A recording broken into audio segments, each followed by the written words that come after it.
अपने बच्चों से बात करना और उन्हें सुनना सीखिए। इस बुक का नाम है how to talk so kids will listen और listen so kids will talk.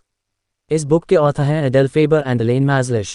एकिनी Faber Adele Faber एक अमेरिकन लेखिका है जो बच्चे और पेरेंट्स पर किताबें लिखती है। कभी और बड़ों के बीच में बातचीत बेहतर करने की एक्सपर्ट है। वे इस वक्त न्यूयॉर्क में साथी हैं। एलायन मैरिलग एलेन मैजलिश एक अमेरिकी लेखिका है जो बच्चों और बड़ों के बीच बातचीत सुधारने पर काम करती थी। उनकी मौत 2017 में हुई। How to talk so kids will listen and listen so kids will या how to talk so kids will listen and listen so kids will talk उन पेरेंट्स के लिए एक किताब है जो अपने बच्चों से अच्छे से बात करना सीखना चाहते हैं। यह किताब में तरीके बताती है जिससे आप अपने बच्चे को समझना सीख सकते हैं और उसे जाने वाले वक्त के लिए तैयार कर सकते हैं। यह किताब किसके लिए है? ये जो अपने बच्चे से परेशान है, ये जो अपने बच्चे की समझ को विकसित करना पाते हैं, वे जो चाहते हैं कि उनके बच्चे उन्हें सारी बात बताएं। चलिए अब शुरू करते हैं इस बुक की समरी को। यह किताब आपको क्यों पढ़नी चाहिए? बच्चों को समझाना कभी कभी बहुत मुश्किल हो जाता है। आप उसे मना करते जाए कि वो बाजार में पिज्ज़ा के लिए रोना बंद कर दे और उसका रोना बढ़ता ही जाता है। ऐसे में आपको कुछ ऐसे तरीकों की ज़रूरत है जिससे आपका बच्चा आपकी बात सुने और समझे। बच्चों से अपनी बात मनवाने के लिए सबसे पहले उन्हें यह एहसास दिलवाना ज़रूरी है कि आप उससे अपनी बात क्यों मनवाना चाहते हैं। लेकिन अगर आपका बच्चा रोते ही जाए और आपकी बात ना सुने तो, अगर वो आपको पूरी तरह से अनदेखा करके अपनी जिद करने लगे तो, यह किताब आपको इस तरह की समस्याओं से निपटने के तरीके बताती है। इस किताब की मदद से आप अपने बच्चे को सही रास्ते और गलत रास्ते के बीच में फ़र्क करना सिखा सकते, जिससे अगली बार वो खुद समझ जाए कि उसका ऐसा करना गलत क्यों है। बच्चों की भावनाओं को समझना क्यों ज़रूरी है? बच्चों को हर वक्त यह क्यों नहीं बताना चाहिए कि उन्हें क्या करना चाहिए और क्या नहीं? बच्चों की तारीफ किस तरह से करनी चाहिए? बच्चों को शांत करने के लिए उनकी भावनाओं पर ध्यान दीजिए। हम सभी के साथ एक ना एक बार ऐसा जरूर हुआ है जब हमारा बच्चा बाजार में कोई खिलौना देखकर रोने लगता है और हमारे लाख समझाने पर भी वो नहीं मानता। वो सबके सामने जोर जोर से चिल्लाने लगता है और हम उसे चुप कराने के लिए कुछ नहीं कर पाते और नाकाम होते हैं। ऐसे हालात में हम बच्चों से उम्मीद करते हैं कि वो उस बेकार से खिलौने के लिए रोना बंद कर दे। हम चाहते हैं कि वो अच्छे से बर्ताव करे, लेकिन अगर एक बच्चे को अंदर से बुरा लग रहा हो तो वो अच्छा बर्ताव कैसे कर सकता है? इसलिए बेहतर है कि आप उसकी भावनाओं को समझने की कोशिश कीजिए। बच्चे नहीं सुनते क्योंकि आप उन्हें समझने की कोशिश नहीं कर रहे हैं। उन्हें लगता है कि आप उन्हें अनदेखा कर रहे हैं। ऐसे में अगर आप उन्हें कोई बात ज़बरदस्ती मानने के लिए करते हैं तो उन्हें गुस्सा आने लगता है। इस वजह से उसका चिल्लाना बढ़ जाता है। इस हालत से निकलने का सबसे अच्छा रास्ता है कि आप अपने बच्चे की भावनाओं को समझिए। आप उससे कहिए, वो खिलौना तो वाकई बहुत अच्छा है और तुम्हारे पास ज़्यादा खिलौने भी नहीं हैं ना। उद्धरण चिन्ह। इस तरह से बात करने पर आपका बच्चा यह समझेगा कि आप उसकी भावनाओं को समझ रहे हैं और ऐसे में वो आपकी बात सुनेगा। अब अगर आप उसे कुछ समझाने की कोशिश करेंगे तो वह समझेगा, लेकिन अगर आप ऐसे किए बगैर सिर्फ अपना हुक्म चलाएंगे तो वह चिल्लाने लगेगा। इसके साथ ही इस बात का ध्यान रखिए कि अगर आप उसकी भावनाओं को नहीं समझ पा रहे हैं तो उसे समझने का झूठा नाटक मत कीजिए, क्योंकि वो यह समझ जाएगा और फिर चिल्लाने लगेगा। कुछ भी बोलने से पहले एक बार उसकी नज़र से दुनिया देखने की कोशिश कीजिए और यह महसूस कीजिए कि आप उसकी जगह होते तो अपने पेरेंट्स से क्या उम्मीद करते। अपने बच्चे से अच्छे से बात करने के कुछ तरीके सीखिए। जब हमारे बच्चे हमारी बात नहीं सुनते तो हमें बहुत गुस्सा आने लगता है और हम गुस्से में उनके साथ मारपीट कर देते हैं। लेकिन क्या इससे वो शांत हो जाता है? नहीं, बल्कि इससे उसका गुस्सा बढ़ जाता है और फिर वो हमारी बात नहीं सुनता। सबसे पहले आपको अपने बच्चों से बात करने के कुछ तरीके सीखने होंगे। जब तक आपका बच्चा आपकी बात को अपने मन से सुनने के लिए राजी नहीं होगा तब तक उस पर आपके समझाने का कोई असर नहीं होगा। आइए देखें आप ऐसा कैसे कर सकते हैं। मान लीजिए कि आप अपने बच्चे को टीवी देखने से मना कर रहे हैं और वो आपकी बात नहीं सुन रहा है।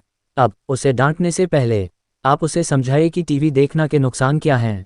एग्जाम्पल के लिए आप उससे कह सकते हैं, टीवी देखकर तुम अपनी आंखें और समय दोनों खराब कर रहे हो। इसके बाद आप उसे समझाइए कि इसके और क्या नुकसान हो सकते हैं। आप कहिए, जब आंखें खराब हो जाएंगी तो तुम्हें क्लास का ब्लैक बोर्ड अच्छे से नहीं दिखेगा और तुम्हारी नाक को जिंदगी भर के लिए चश्मों का बोझ उठाना होगा। जब आप अपने बच्चों से इस तरह की बात करेंगे तो वह खुद समझ जाएगा कि इसके क्या नुकसान हैं और वो खुद ही वो काम करना छोड़ देगा। बच्चों को सजा मत दीजिए, उनके साथ समझौता कीजिए। बहुत बार हमें ऐसा लगने लगता है कि अपने बच्चों को सजा देने से ही वे सही रास्ते पर चल पाएंगे। अगर आप उन्हें सजा नहीं देंगे तो उनके मन से डर खत्म हो जाएगा और वे गलत काम करने लगेंगे। लेकिन सजा देने का नुकसान यह है कि बच्चे यह समझ नहीं पाते कि जिस काम के लिए उन्हें सजा दी जा रही है वो गलत क्यों है। कई बार ऐसा होता है कि हम अपने मनपसंद आइडियाज़ और विचारों को अपने बच्चों से मानने के लिए कहने लगते हैं। एग्जाम्पल के लिए आपने अपने बच्चों से छोटे बाल रखने के लिए जरूर कहा होगा। लंबे बाल रखने से उसे लगता है कि वो स्मार्ट लग रहा है, लेकिन जब उसे छोटे बाल रखने को कहा जाता है तो वह समझ नहीं पाता कि लंबे बाल रखना गलत क्यों है। इसलिए आप उसे सजा देने से पहले उसे यह समझाइए कि वो जो काम कर रहा है वो क्यों गलत है। आप उसकी बात भी सुनिए, क्योंकि जरूरी नहीं है कि आप जो मानते हैं वो सच हो सकता है कि उसकी बात सुनने के बाद आपको लगे कि वो सही बोल रहा है। अगर देखा जाए तो लंबे बाल रखने में वाकई कोई बुराई नहीं है, तो आप उससे बात करके उससे समझौता कीजिए। अगर आपका बच्चा स्कूल से छूटने के बाद सीधा खेलने चला जाता है तो उसे समझाइए कि यह गलत क्यों है, या फिर उससे पूछिए कि वो ऐसा क्यों कर रहा है। फिर आप लोग साथ में बैठकर ऐसा हल निकालिए जिससे आपकी चिंता खत्म हो जाए और उसकी इच्छा पूरी हो जाए। एक बार उसे सही गलत की पहचान हो जाएगी तो आपके ना रहने पर भी वो एक अच्छा इंसान बनकर रहेगा। लेकिन अगर आप उसे सजा देंगे तो वह गलत काम तो जरूर करेगा, आपके सामने नहीं करेगा। बस अपने बच्चों को खुद से फैसला लेने का मौका दीजिए। एक वक्त ऐसा जरूर आएगा जब आप अपने बच्चों के साथ नहीं होंगे और उसे बाहर की दुनिया में जाकर अपने काम खुद से करने होंगे। उस वक्त उसे खुद से फैसला करना होगा कि उसके लिए क्या सही है और उसे क्या करना चाहिए। हो सकता है उससे गलतियां हो सकता है वो मुंह के बल नीचे गिर जाए, लेकिन उसे फिर से उठना भी खुद से सीखना होगा, क्योंकि वहां पर आप उसके साथ नहीं होंगे। अपने बच्चे को उस वक्त के लिए तैयार करने के लिए आप उसे अभी से फैसले लेने दीजिए। आप उसे खुद से यह सोचने दीजिए कि उसे क्या करना चाहिए। अगर वो यह तय नहीं कर पा रहा है कि उसे अपना होमवर्क करना चाहिए या फिर खेलने जाना चाहिए, तो आप बीच में अपनी राय देने मत जाए। आप उससे कहिए कि वो अपने समय को बांटना सीखे और कुछ ऐसा करे जिससे उसका होमवर्क भी हो जाए और वह खेल भी ले। जब आप हर बार अपने बच्चे के बगल में खड़े होकर उसे यह बताते रहेंगे कि उसे क्या और कैसे करना चाहिए, तो वह समस्याओं से लड़ नहीं पाएगा। यह वैसे ही होगा जैसे कि एक कोकून से निकलने के लिए मेहनत करने वाली तितली का काम आसान करने के लिए आप कोकून काट दीजिए। शायद आपको अंदाजा ना हो, लेकिन यह वो जहर है जिसका स्वाद बहुत मीठा होता है। इससे आपका बच्चा समय के साथ आप पर बहुत ज़्यादा निर्भर रहने लगेगा। एक वक्त ऐसा आएगा जब उसे खुद यह लगने लगेगा कि वो अकेला कुछ भी नहीं कर सकता। आपके बच्चे को यह लगने लगेगा कि वो किसी काम का नहीं है। इसलिए आप अपने बच्चे को उसका काम खुद से करने दीजिए। अगर उसे वाकई मदद चाहिए तो उससे कहिए कि वो बाहर जाकर किसी से मदद मांगे, जैसे कि अपने दोस्त या टीचर से।